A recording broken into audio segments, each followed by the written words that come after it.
Hello friends. അപ്പോൾ ഇന്നത്തെ video എനിക്ക് കുറച്ച് സ്പെഷ്യലാണ് കേട്ടോ. കാരണം നമ്മളിന്നൊരു ട്രിപ്പ് പോവുകയാണ്. അപ്പോൾ നമ്മുടെ ഇന്നത്തെ യാത്ര തെക്കിൻ്റെ കാശ്മീർ എന്നറിയപ്പെടുന്ന മൂന്നാറിലേക്കാണ്. മൂന്നാറെന്ന് കേൾക്കുമ്പോൾ നമ്മുടെ മനസ്സിലേക്ക് ആദ്യം ഓടിയെത്തുന്നത് കോടമഞ്ഞും തേയിലത്തോട്ടങ്ങളുമാണ് അല്ലേ? മൂന്നാറിൽ ഞങ്ങൾ സ്റ്റേ ചെയ്യുന്നത് ഒരു റിസോർട്ടിലാണ്. അത് പള്ളിവാസലിലാണുള്ളത്. നമ്മൾ ലൊക്കേഷനിൽ എത്തിയിട്ടുണ്ട്. ഈ റിസോർട്ടിൻ്റെ പേര് ടീ വാലി എന്നാണ്. ഈ ഒരു പേര് വരാനുള്ള കാരണം തന്നെ നമ്മുടെ ഈ റിസോർട്ടിൻ്റെ തൊട്ട് ഫ്രണ്ടിൽ ഒരു വലിയ തേയിലത്തോട്ടമുണ്ട് കേട്ടോ. അപ്പോൾ നമ്മൾ റിസോർട്ടിൻ്റെ ഉള്ളിലേക്ക് കയറുകയാണ്. ഫ്രണ്ട് ഗേറ്റിൻ്റെ അടുത്ത് നിന്ന് കുറച്ച് ഉള്ളിലോട്ട് പോകണം. ഒരുപാട് ദൂരമൊന്നുമില്ല, കുറച്ച് ദൂരമേ ഉള്ളൂ. ഭയങ്കര രസമാണ് കേട്ടോ ഈ റിസോർട്ടിൻ്റെ ഉൾവശം കാണാൻ. ഇതുപോലെ രണ്ട് സൈഡിലും നിറയെ മരങ്ങളും ഫുള്ളൊരു ഗ്രീൻ കളറാണ്. അപ്പോൾ അത് നമ്മുടെ മൈൻഡിന് തന്നെ ഭയങ്കര റിഫ്രഷിംഗ് ആയിട്ടുള്ള ഒരു കാഴ്ചയായിരുന്നു. അപ്പോൾ നമ്മൾ റിസപ്ഷനിലോട്ടാണ് ഇനി പോകുന്നത്. നമ്മൾ നേരെ ചെല്ലുമ്പം അവിടെ റിസപ്ഷനുണ്ട്. അപ്പോൾ റിസപ്ഷൻ്റെ അടുത്ത് അവിടുത്തെ സ്റ്റാഫുകളൊക്കെ ഇറങ്ങി നിൽപ്പുണ്ട്. നമ്മൾ കാറ് പാർക്ക് ചെയ്തതിന് ശേഷം നമ്മളിപ്പോൾ റിസോർട്ടിൻ്റെ ഉള്ളിലോട്ട് കയറാൻ പോവുകയാണ്. അപ്പോൾ ഇവിടെ ഒരു റൂട്ട് മാപ്പൊക്കെ വെച്ചിട്ടുണ്ട് കേട്ടോ. കാരണം കുറച്ച് ഏരിയയിലാണ് ഈ റിസോർട്ട് ഉള്ളത്. അപ്പം ഉൾവശമൊക്കെ നമുക്ക് പോകെ കാണാം. വെൽക്കം ഡ്രിങ്കായിട്ട് നമുക്ക് കിട്ടിയത് അവിടെ നിന്ന് തന്നെ നുള്ളിയ തേയില കൊണ്ടുണ്ടാക്കിയ ചായ ആയിരുന്നു കേട്ടോ. നല്ല റിഫ്രഷിംഗ് ആയിരുന്നു ആ ചായ. പിന്നെ ഞങ്ങൾ നേരെ റൂമിലേക്കാണ് പോയത്. ഞങ്ങളൊരു കോട്ടേജാണ് ബുക്ക് ചെയ്തത്. ഒരേപോലത്തെ 2 റൂമുകളായിരുന്നു അവിടെ ഉള്ളത്. അപ്പം വരുമ്പോൾ തന്നെ അവിടെ ഒരു എക്സ്ട്രാ ബെഡുണ്ട്. പിന്നെ ഫ്രണ്ടിൽ ഡ്രിങ്ക്സും സ്നാക്സും ഒക്കെ വെച്ചിട്ടുണ്ട്. അതിനൊക്കെ എക്സ്ട്രാ പൈസ നമ്മൾ പേ ചെയ്യണം. പിന്നെ റൂമിനെ പറ്റി പറയുകയാണെങ്കിൽ നല്ല സ്പേഷ്യസ് ആയിട്ടുള്ളൊരു റൂമാണ്. അവിടെ നമുക്ക് ഗ്ലാസും വെള്ളമൊക്കെ വെച്ചിട്ടുണ്ട്. അപ്പോൾ ഇതാണ് ബെഡ്. 2 അരയന്നങ്ങളൊക്കെ ഉണ്ട്. നല്ല ലുക്കുള്ളൊരു ബെഡ്റൂമാണ് കേട്ടോ. അപ്പോൾ നമ്മുടെ തൊട്ടടുത്ത് തന്നെയായിട്ട് ടെലിഫോണുണ്ട്. പിന്നെ ഇവിടെ സൈഡിലായിട്ടൊരു ഡ്രസ്സിങ് ഏരിയ ഉണ്ട്. അതിനോട് ചേർന്ന് തന്നെ ബാത്റൂമും ഉണ്ട്. ബാത്റൂം നല്ല വൃത്തിയുള്ളൊരു ബാത്റൂമാണ്. നല്ല സ്പേഷ്യസ് ആണ്. ഇതൊക്കെ കഴിഞ്ഞിട്ട് ഞങ്ങൾ പതിയെ ഒന്ന് പുറത്തേക്ക് ഇറങ്ങി നടക്കാമെന്ന് വിചാരിച്ചു. അപ്പോൾ റിസോർട്ടിൽ നിന്ന് പുറത്തോട്ടുള്ള വഴിയാണിത്. നമ്മൾ നേരത്തെ കയറി വന്നില്ലേ, ആ സെയിം വഴിയാണ്. അപ്പം ഇവിടെ നിന്ന് നല്ലൊരു വ്യൂ ഉണ്ട് കേട്ടോ. താഴേക്കൊക്കെ നല്ലൊരു വ്യൂ ആണ്. പുറത്തേക്ക് ഇറങ്ങിയിട്ട് ഞാനത് കുറച്ചും കൂടെ നന്നായിട്ട് കാണിച്ചു തരാം. അപ്പം ഇവിടെ ചെറുതായിട്ട് മഴയൊക്കെ ചാറുന്നുണ്ടായിരുന്നു കേട്ടോ. മഴയൊക്കെ പെയ്ത് കഴിഞ്ഞപ്പോഴത്തേനും ചെറുതായിട്ടൊന്ന് കോടയൊക്കെ ഇറങ്ങാൻ തുടങ്ങി. അപ്പോൾ ഇതാണ് നമ്മൾ റിസോർട്ടിൻ്റെ ആ ഒരു ഫ്രണ്ട് സൈഡ്. അങ്ങോട്ടും റോഡൊക്കെ ഉണ്ട് കേട്ടോ.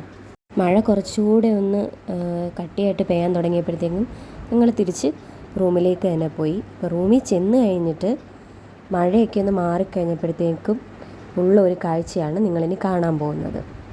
ഭയങ്കര കോടയായിരുന്നു. അതും പുറത്തേക്ക് ഇറങ്ങുമ്പോൾ നല്ല തണുപ്പുമായിരുന്നു. നമുക്ക് ദൂരോട്ടൊന്നും കാണാൻ പറ്റില്ല, അത്രയ്ക്ക് മഞ്ഞായി കഴിഞ്ഞു കേട്ടോ. പിന്നെ വീണ്ടും ചെറുതായിട്ടൊരു മഴയൊക്കെ പെയ്തപ്പോഴത്തേനും ഈ കോടയൊക്കെ പോയി വീണ്ടും ചെറിയ രീതിയിലൊരു ക്ലിയർ ആയിട്ട് വന്നു. ആ താഴെ കാണുന്നത് ഈ പള്ളിവാസൽ മാർക്കറ്റാണ് കേട്ടോ. മൂന്നാർ ടൗൺ മാർക്കറ്റ് ആ ഒരു ഏരിയ ആണ്. അപ്പോൾ നമ്മുടെ റൂമിൽ നിന്ന് താഴോട്ട് ചെന്ന് നോക്കിക്കഴിഞ്ഞാൽ അവിടെ ഒരു ചെറിയ ഊഞ്ഞാലൊക്കെ ഉണ്ട് കേട്ടോ. അപ്പോൾ നമുക്ക് ഒരു ചായയൊക്കെ കുടിച്ച് ആ ഊഞ്ഞാലിനകത്തിരുന്നൊക്കെ ഈ ഒരു വ്യൂ ആസ്വദിക്കാവുന്നതാണ്. അപ്പോൾ അന്ന് രാത്രി ഞങ്ങൾ ഫുഡൊക്കെ കഴിച്ചിട്ട് കിടന്നുറങ്ങി. പിന്നെ അതിന് ശേഷം പിറ്റേന്ന് രാവിലത്തെ കാഴ്ചയാണിത്. നമ്മൾ ബ്രേക്ക്ഫാസ്റ്റ് കഴിക്കാൻ വേണ്ടിയിട്ട് റെസ്റ്റോറൻറ്റിലോട്ട് വന്നപ്പോഴാണ് അവിടുത്തെ ഒരു സ്റ്റാഫ് അവിടെ കോലം വരയ്ക്കുന്നത് കണ്ടത്. അങ്ങനെ കുറച്ച് നേരം അതൊക്കെ ആസ്വദിച്ച് നിന്ന ശേഷം നമ്മൾ ബ്രേക്ക്ഫാസ്റ്റ് കഴിക്കാൻ പോയി. ഈ പുള്ളിക്കാരനാണ് കേട്ടോ ഇവിടുത്തെ മെയിൻ ഷെഫ്. അപ്പം ഞങ്ങളവിടെ ചെന്നപ്പം ഉള്ളിൽ ഫുഡുണ്ട്. അത് കഴിഞ്ഞിട്ട് പുറത്ത് ഇതുപോലെ ഓംലെറ്റും കാര്യങ്ങളും ഒക്കെ വേണമെങ്കിൽ നമുക്ക് പുള്ളിക്കാരൻ ഉണ്ടാക്കി തരും. സ്ക്രാമ്പിൾഡ് എഗ്ഗ് ആണെങ്കിലും ഓംലെറ്റ് ആണെങ്കിലും പുള്ളിക്കാരൻ്റെ അടുത്ത് പറഞ്ഞു കഴിഞ്ഞാൽ ഉണ്ടാക്കി തരുമായിരുന്നു. അപ്പോൾ പുള്ളി ഒരു മലയാളിയായിരുന്നു. അപ്പം ഇതുണ്ടാക്കുന്നതിൻ്റെ ഇടയിൽ പുള്ളി നമ്മളോട് സംസാരിച്ചുകൊണ്ടൊക്കെ ഇരിക്കുമായിരുന്നു. പിന്നെ ഒരു ടിസ്റ്റ്, ഈ ഉണ്ടാക്കിക്കൊണ്ടിരിക്കുന്ന സ്ക്രാമ്പിൾഡ് എഗ്ഗ് ഈ കുട്ടി കൊണ്ടുപോയിട്ടോ. നമുക്കുള്ളത് ഓംലെറ്റ് ആയിരുന്നു. അത് ഞങ്ങൾക്ക് പിന്നീട് ഉണ്ടാക്കി തന്നു. അതും കഴിച്ച് ആ ഒരു വ്യൂ ഒക്കെ ആസ്വദിച്ച് അവിടെ ഇരുന്നു പുള്ളിക്കാരനുമായിട്ട് കുറേ കാര്യങ്ങളൊക്കെ സംസാരിച്ചു. അങ്ങനെ അങ്ങിരുന്നു. അത് കഴിഞ്ഞിട്ട് ഞങ്ങൾ വീണ്ടും പുറത്തേക്ക് ഇറങ്ങി. എവിടേക്കാണ് പോയെന്നുള്ളത് ഞാൻ മറ്റൊരു വീഡിയോ ആയിട്ടിടാം. അപ്പോൾ ഇത് അന്നേ ദിവസം രാത്രിയിൽ ഞങ്ങൾ കഴിച്ച ഫുഡായിരുന്നു. ആ പനീർ ബട്ടർ മസാല ഒരു രക്ഷയില്ലാത്ത ഐറ്റമായിരുന്നു. പിന്നെ സാൻഡ്വിച്ചും ഫ്രഞ്ച് ഫ്രൈസും ഒക്കെ ഓർഡർ ചെയ്തിട്ടുണ്ടായിരുന്നു. അത് കഴിഞ്ഞിട്ട് സന്ധ്യയ്ക്ക് ഇതുപോലെ നെരിപ്പോടൊക്കെ കത്തിച്ച് എല്ലാവരും എൻ്റെ ചുറ്റൊക്കെ ഇരുന്ന് കുറച്ച് നേരം അവിടെ തന്നെ ഇരുന്നു. ഇത് പിറ്റേ ദിവസത്തെ കാഴ്ചയാണ്. അപ്പോൾ അതുപോലെ രാവിലെ അവരവിടെ കോലമൊക്കെ ഇട്ടിട്ടുണ്ടായിരുന്നു. അപ്പോൾ ഇന്ന് നമ്മളിവിടെ നിന്ന് വെക്കേറ്റ് ചെയ്ത് ഇറങ്ങുകയാണ്. ഞാൻ നിങ്ങൾക്ക് ഈ റിസോർട്ടിൻ്റെ ഒരു ഫുൾ വ്യൂ ഒന്ന് കാണിച്ചു തരാം. അപ്പം ഇവിടെയായിരുന്നു നമ്മൾ ഇന്നലെ രാത്രി ഉണ്ടായിരുന്നത്. അപ്പോൾ ഈ ഒരു ഏരിയയിൽ എല്ലാവരും കൂടെ വന്നിരുന്ന് ചില്ല് ചെയ്യാൻ പറ്റിയൊരു സ്ഥലമാണ്. അപ്പോൾ അവിടെ തന്നെ കുറച്ച് ഗെയിമിംഗ് ആക്ടിവിറ്റീസും കാര്യങ്ങളൊക്കെ ഉണ്ടായിരുന്നു.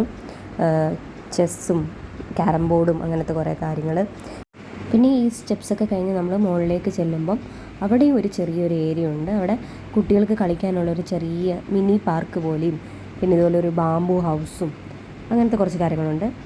അവിടെ നിന്ന് കുറച്ചും കൂടെ സ്ട്രെയിറ്റ് പോകുമ്പോഴാണ് നമ്മുടെ ട്രീ ഹൗസ് ഉള്ളത്. പക്ഷെ ഞങ്ങൾ ചെന്ന സമയത്ത് അവിടെ എന്തോ മെയിൻ്റനൻസിൻ്റെ വർക്ക് നടക്കുമായിരുന്നു. അവിടെ നമുക്കവിടെ കയറാൻ പറ്റില്ല. അത്യാവശ്യം കുട്ടികൾക്ക് കളിക്കാൻ പറ്റിയ കുറച്ച് സാധനങ്ങളൊക്കെ ഇവിടെ ഉണ്ട്.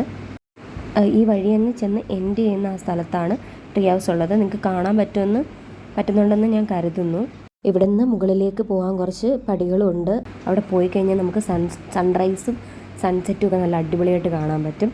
അപ്പോൾ അത് അപ്പുറത്തെ വഴി കൂടെ 2 വഴി കൂടെ പോകാം. അതിലൊരു വഴിയാണിത്. ഈ വഴി ഞങ്ങൾ മുകളിൽ പോയി കുറച്ച് നേരം അവിടെ ഇരുന്നിട്ടാണ് ഞങ്ങൾ പിന്നെ താഴേക്ക് ഇറങ്ങി വന്നത്. കുറച്ച് പേടിപ്പിക്കുന്ന ഒരു വഴിയാണെങ്കിലും സംഗതി കിടിലമാണ് കേട്ടോ. പിന്നെ ഒരു ചെറിയ പൂളുണ്ട്. വൈകുന്നേരം ടൈമിലൊക്കെ വന്ന് ജസ്റ്റ് ഒന്ന് ചില്ല് ചെയ്യാൻ പറ്റിയൊരു സ്ഥലമാണ് കേട്ടോ ഈ പൂൾ ഏരിയ. പിന്നെ അതിനടുത്തായിട്ടൊരു ഷവറും. ആ ഷവർ കൊടുത്തിരിക്കുന്നതിൻ്റെ സൈഡിൽ കൂടെയുള്ള വഴിയാണ് നമ്മൾ നേരത്തെ മുകളിലേക്ക് പോയ വഴി. ആൻഡ് ഇതാണ് ഇവിടുത്തെ റെസ്റ്റോറൻറ്റ്. ഭയങ്കര സ്പേഷ്യസ് ഒന്നും അല്ല, എന്നാലും അത്യാവശ്യം എല്ലാവർക്കും ഇരുന്ന് ഫുഡ് കഴിക്കാനുള്ള സ്ഥലമുണ്ട്. ഞാൻ നേരത്തെ പറഞ്ഞില്ലായിരുന്നു നമ്മുടെ റൂമിൻ്റെ ഫ്രണ്ടിൽ നിന്ന് കാണുന്ന ആ ഒരു ഊഞ്ഞാൽ, അതിവിടാണ് കേട്ടോ. ഇവിടെ വന്നിരുന്ന് ഒരു ചായയൊക്കെ കുടിച്ച് വൈകുന്നേരങ്ങളിലൊക്കെ വന്നിരിക്കുന്നത് നല്ല രസമാണ്. രാവിലെ നല്ല വെയിലൊക്കെ കിട്ടും, അപ്പോൾ അതും ഭയങ്കര രസമാണ്. അപ്പോൾ ഇത് നമ്മുടെ റൂമിലേക്ക്, ആ ഊഞ്ഞാലിൻ്റെ അടുത്തുനിന്ന് റൂമിലേക്ക് കയറിപ്പോകുന്ന സ്റ്റെയറാണ്. അപ്പം ഇതാണ് നമ്മൾ താമസിച്ച ആ ഒരു കോട്ടേജ്. എൻ്റെ ഫ്രണ്ടിൽ നിന്നുള്ള വ്യൂ നല്ല രസമാണ് കേട്ടോ. ഞാൻ നേരത്തെ കാണിച്ചു തന്നെയല്ലേ. ശരിക്കും പറഞ്ഞാൽ പുറത്തോട്ട് പോകുന്നതിനേക്കാളും ഈ വരാന്തയിൽ ഇരുന്നിങ്ങനെ ഈ ഒരു വ്യൂ ആസ്വദിക്കുക എന്നുള്ളതായിരുന്നു കേട്ടോ കുറച്ചുകൂടെ നല്ല രസമായിരുന്നത്. അപ്പോൾ നമ്മൾ റിസോർട്ടിൽ നിന്ന് വെക്കേറ്റ് ചെയ്ത് പോവുകയാണ്. അപ്പം ഇതാണ് നമ്മുടെ റിസപ്ഷനിലേക്കുള്ള വഴി. ഇവിടെ ഫുള്ള് വഴികളാണ് കേട്ടോ. നമുക്ക് ഏയിലേക്കൂടെ വേണമെങ്കിലും കറങ്ങി തിരിഞ്ഞ് റിസപ്ഷൻ്റെ അടുത്ത് എത്താം. പിന്നെ ഇവിടെ കുറച്ച് അഡ്വഞ്ചർ സ്പോർട്സും കാര്യങ്ങളൊക്കെ ഉണ്ടായിരുന്നു. എന്തോ മഴയൊക്കെ ആയതുകൊണ്ടാണെന്ന് തോന്നുന്നു അത് ഓപ്പൺ ആയിരുന്നില്ല. അപ്പോൾ ഞങ്ങൾ ഈ റിസോർട്ടിൻ്റെ ടാറ്റ ബൈ ബൈ പറയുകയാണ്. ഈ വീഡിയോ എല്ലാവർക്കും ഇഷ്ടമായെന്ന് കരുതുന്നു. അപ്പോൾ ഇങ്ങനെ പ്രകൃതിയായിട്ട് ഇണങ്ങിയിട്ടുള്ള റിസോർട്ടുകളിലൊക്കെ താമസിക്കാൻ ഇഷ്ടമുള്ളവർക്ക് ചൂസ് ചെയ്യാൻ പറ്റുന്ന ഒരു ബെസ്റ്റ് സ്പോട്ടാണ് കേട്ടോ അത്. അപ്പോൾ ബാക്കിയുള്ള വിശേഷങ്ങൾ മറ്റൊരു വീഡിയോ ആയിട്ട് വരാം. വീഡിയോ എല്ലാവരും കാണണം. എല്ലാവരും ഇനി എന്നെ സപ്പോർട്ട് ചെയ്യണം. അപ്പോൾ ബൈ ഗൈസ്.